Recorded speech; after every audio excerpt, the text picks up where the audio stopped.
ini betina ini sudah birahi misalnya ya, ketika dikawinkan dengan pejantan ini terkadang tidak mau dikawini gitu, walaupun dia sudah birahi. Nah, selamat sore, selamat malam para peternak dimanapun Anda berada. Salam jumpa kembali, salam ngarit. Mudah-mudahan kesempatan kali ini dalam keadaan sehat, sejahtera selalu, dan juga ternak kambingnya sesuai dengan apa yang kita harapkan. Oke, teman-teman, para peternak dimanapun Anda berada, di sini saya akan menjelaskan, sama-sama belajar maksudnya. Jadi dari beberapa pengalaman beberapa peternak kambing itu, dari pemberian obat cacing ya. Ini saya sampaikan berdasarkan ini pertanyaan yang disampaikan gitu, banyak pertanyaan yang disampaikan, dan saya penyampaiannya berdasarkan pengalaman para peternak kambing gitu. Kita lihat contoh kambing yang sedang bunting, teman-teman. Kambing yang sedang bunting, nah seperti ini bunting tua. Jadi ada yang bertanya kadang, kambing bunting diberikan obat cacing ataupun apa itu namanya ya, obat gudik gitu, apa tidak berbahaya, apakah tidak menyebabkan keguguran gitu. Dari beberapa pengalaman kandang-kandang yang saya temui itu tidak bermasalah, dengan catatan itu takarannya itu dikurangi ya, takarannya. Misalnya pemberian obat cacing yang tadinya satu tablet, satu biji itu dijadikan 2 kali. Jadikan 2 kali ya, selang seminggu ataupun 2 minggu lah, kurang lebih demikian. Nah, dan juga ada yang pernah mengalami juga keguguran. Nah, kalau yang keguguran ini saya rasa karena dosisnya itu terlalu tinggi, teman-teman. Terlalu banyak gitu. Jadi overdosis lah gitu. Nah, itu mengenai obat cacing. Seandainya kita ragu, nggak usah. Kalau kita ragu, lebih baik tidak usah diberikan. Nunggu nanti pas waktunya melahirkan baru diberikan obat cacing gitu. Dan selanjutnya pemberian obat gudik ataupun obat gatal gitu, teman-teman. Itu ada juga yang menyebabkan keguguran, pernah juga pengalamannya. Dan juga aman saja juga ada di setiap kandang itu, dengan catatan pemberiannya itu tidak terlalu banyak yang menyebabkan overdosis. Kalau misalnya indukan seperti ini ya, bisa diberikan 2 mili ya, 2 mili saja untuk obat gatal ataupun obat gudik gitu, daripada mungkin yang pemberiannya nunggu setelah kambing melahirkan mungkin tambah parah ya, kita lakukan penyuntikan saja. Dan apabila ragu juga, takut keguguran, tidak usah disuntik, itu saran saya. Nah, ini berdasarkan pengalaman ya, pengalaman para peternak gitu, teman-teman. Nah, karena sebegitu banyak peternak yang saya jumpai, jadi pengalamannya juga berbeda-beda. Untuk selanjutnya banyak juga yang menanyakan itu pejantan. Pejantan ini apa ya, bahasa Jawane ini kurang berancah ngono loh. Jadi ketika ada betina sudah birahi ingin dikawinkan gitu, pejantannya itu tidak mau mengawininya.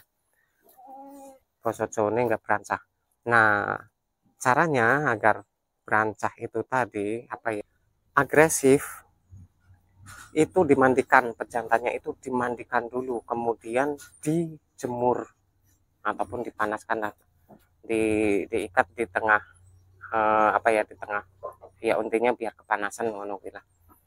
Kemudian itu diberikan jamu juga, teman-teman, diberikan jamunya ya. Kalau kebanyakan orang itu kebanyakan kandang yang saya jumpai itu biasanya telur ya, sama kayak kita lah gitu. biasanya telur terus dicampur apa gitu, ramuan apa gitu. Nah nanti setelah dijemur diberikan jamu itu, kemudian dimasukkan lagi itu. Jadi seperti itu biasanya. Kalau pejantan itu kan memang ada yang agresif banget, ada yang apa ya, karakternya itu nggak terkurang agresif gitu, karena banyak juga karakter dari kambing-kambing ini, kita perlu paham juga.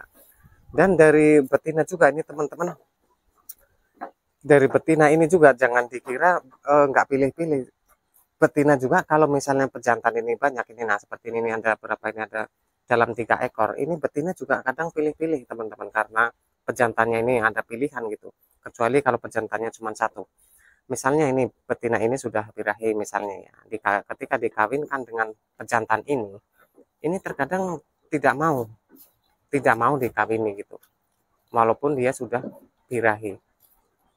Nah ketika dikawinkan dengan pejantan ini misalnya yang putih, itu mau gitu ya. Kalau sebabnya ya saya kurang paham juga, mungkin kita bisa menganalisa sendiri ya. Nah ini berdasarkan pengalaman juga dari para peternak yang saya jumpai ataupun saya temui demikian. Nah kalau karena banyak pilihan itu tadi gitu. Nah untuk proses mengawinkannya ada juga ketika usia 40 hari tapi indukan sudah birahi, itu dikawinkan ada juga. Jadi kita apa ya, ngikut ngikut yang mana, ngikut ngikut seininya kita aja, ngikut bagusnya gitu, bagusnya bagaimana menurut kita, yaitu yang kita gunakan gitu. Karena ada juga yang usia 40 hari itu udah dikawinkan juga anaknya bagus, di usia 3 bulan itu baru dikawinkan, ada juga seperti itu. Jadi kalau 40 hari dikawinkan biasanya kan indukannya bunting, posisi menyusui gitu. Tapi itu terserah kita, bagaimana kita sukanya, bagusnya kira-kira bagaimana. Nah jadi seperti itu teman-teman. Karena apa ya, dalam usaha ternak kambing ini kan kita carinya untung pastinya. Jadi semakin nah ini ngomong-ngomong masalah untung, untuk betina betina yang masih muda itu, betina yang masih muda kadang dikawinkan gitu, belum waktunya dikawinkan sudah dikawinkan. Nah itu sebenarnya kalau belum birahi itu nggak bisa ya, nggak jadi, dan juga nggak bisa, malah justru kadang merusak nih teman-teman.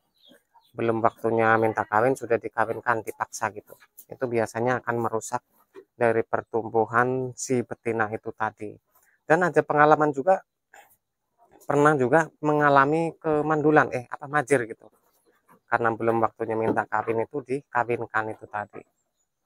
Nah jadi seperti itu teman-teman. Jadi sedikit banyak pengalaman mengenai ternak kambing. Nah jadi itu saja, mudah-mudahan bisa memberikan informasi dan juga edukasi yang bermanfaat ya teman-teman. Pokoknya salam ngarit, tetap semangat terus. Assalamualaikum warahmatullahi wabarakatuh.